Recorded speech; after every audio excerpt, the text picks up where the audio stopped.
नमस्कार, आप देख रहे हैं द मगध न्यूज। अब बात एक ऐसी दिल दहला देने वाली घटना की जिसने न सिर्फ एक परिवार को गहरे सदमे में डाल दिया बल्कि पूरे इलाके में गम और गुस्से का माहौल पैदा कर दिया है।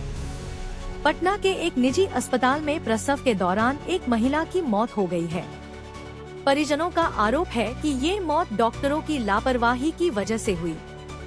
मामला अब थाने तक पहुंच चुका है और एफआईआर भी दर्ज कराई गई है। घटना पटना के एसके पुरी थाना क्षेत्र की है, जहां ज्योतिपुंज अस्पताल में एक महिला काजल को सोमवार को भर्ती कराया गया था। परिजनों का आरोप है कि काजल 4 घंटे तक दर्द में तड़पती रही, लेकिन अस्पताल का कोई डॉक्टर उसे देखने तक नहीं आया। जब उसकी हालत बिगड़ने लगी तब जाकर इलाज शुरू हुआ, लेकिन तब तक बहुत देर हो चुकी थी। काजल के भाई डॉक्टर मनीष ने कहा, 4 घंटे तक मेरी बहन दर्द से तड़पती रही, कोई देखने तक नहीं आया। हम बार बार गुहार लगाते रहे, लेकिन किसी ने नहीं सुना। जब देखा कि हालत बिगड़ गई, तब जाकर भागे भागे आए। काजल के पति डॉक्टर रवि कुमार खुद एक फिजिशियन हैं और इस वक्त चंडीगढ़ में पदस्थापित हैं। परिजनों का ये भी आरोप है कि इलाज में लापरवाही के साथ साथ अस्पताल स्टाफ ने उनके साथ दुर्व्यवहार भी किया। घटना के बाद इलाके में आक्रोश फैल गया है। परिजनों ने एसके पुरी थाने में लिखित शिकायत दी है, जिस पर पुलिस ने एफआईआर दर्ज कर ली है। थानाध्यक्ष प्रभात कुमार ने बताया कि मामले की जांच की जा रही है। अब सवाल ये उठता है कि क्या एक जिंदगी इतनी सस्ती हो गई है?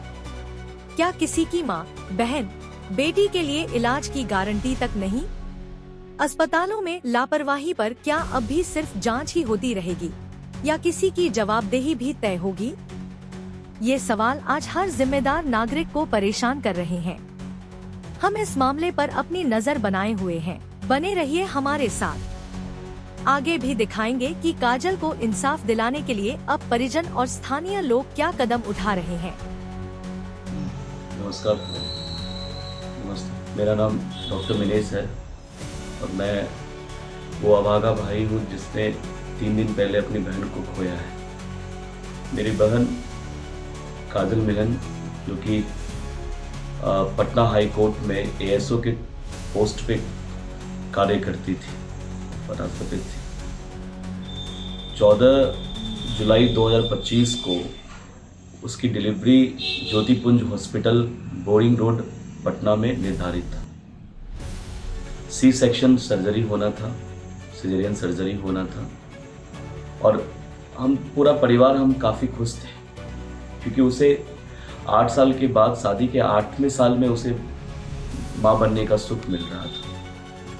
हम सब बहुत खुश थे। उसके हस्बैंड डॉक्टर रवि, वो चंडीगढ़ में भी पदस्थापित थे, वो भी हमारे साथ थे, मैं भी था। हमें लगा 2 डॉक्टर हैं, अपने परिवार को हमने कुछ होने कभी सोच भी नहीं सकते, सपने में भी नहीं सोच सकते थे। सपने में भी नहीं सोच सकते थे। फिर 8 बजे हम लोग एडमिट किए, 8:30 बजे के आसपास ज्योतिपुंज हॉस्पिटल में, बोरिंग रोड में। डॉक्टर शिप्रा सिंह, प्लीज इस नाम को याद रखिएगा, डॉक्टर शिप्रा सिंह।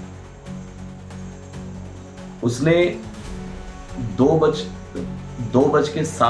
1:50 पे हमारी बच्ची को वो ऑपरेशन थिएटर लेके जाती है और 2:07 पे वो डिलीवरी कर देती है। बीइंग ए डॉक्टर, और जितने भी लोग, एक डॉक्टर भी नहीं, एक आम इंसान से मैं ये पूछना चाहता हूँ कि किसी भी ट्विंस बेबी की डिलीवरी या फिर नॉर्मल डिलीवरी भी 17 मिनट में कैसे संभव हो सकता है? ऑपरेशन थिएटर में जाना, एनेस्थीसिया देना, उसके बाद उसका इफेक्ट होना, फिर सर्जरी होना। 17 मिनट में, 1:50 पे हमारी बहन को अंदर लेके जाते हैं।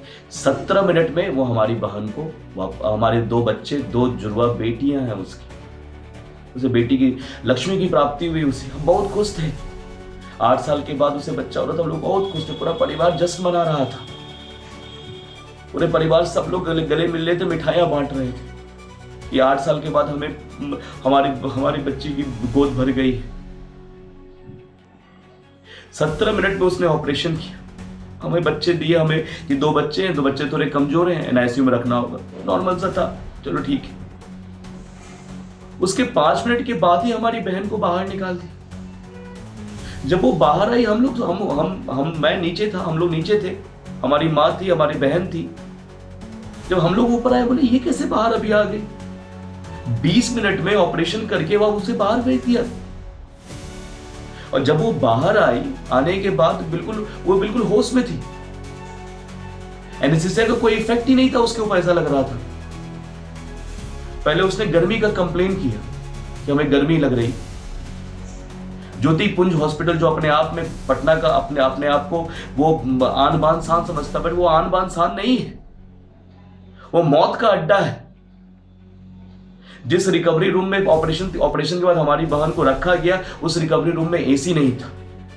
हमारी बहन गर्मी से परेशान थी। हमने रिक्वेस्ट किया कि आप प्लीज एसी ऑन कीजिए। एसी होने के बाद भी एसी ऑन नहीं कर रहे थे ये लोग। बार बार रिक्वेस्ट करने के बाद इन्होंने एसी तो ऑन किया। जब एसी ऑन करने हमारी बहन को इतनी गर्मी हो रही थी, फिर 3 बजे से उसे दर्द होना स्टार्ट हुआ। हमें लगा एनेस्थीसिया का इफेक्ट कम हो रहा है, दर्द हो रहा है। दर्द होने के बाद 1 घंटे तक ऐसे ही दर्द से कराती रही। हम बार बार जाके नर्स से बोलते थे, नर्स बोलती थी कि भाई ये नॉर्मल दर्द है।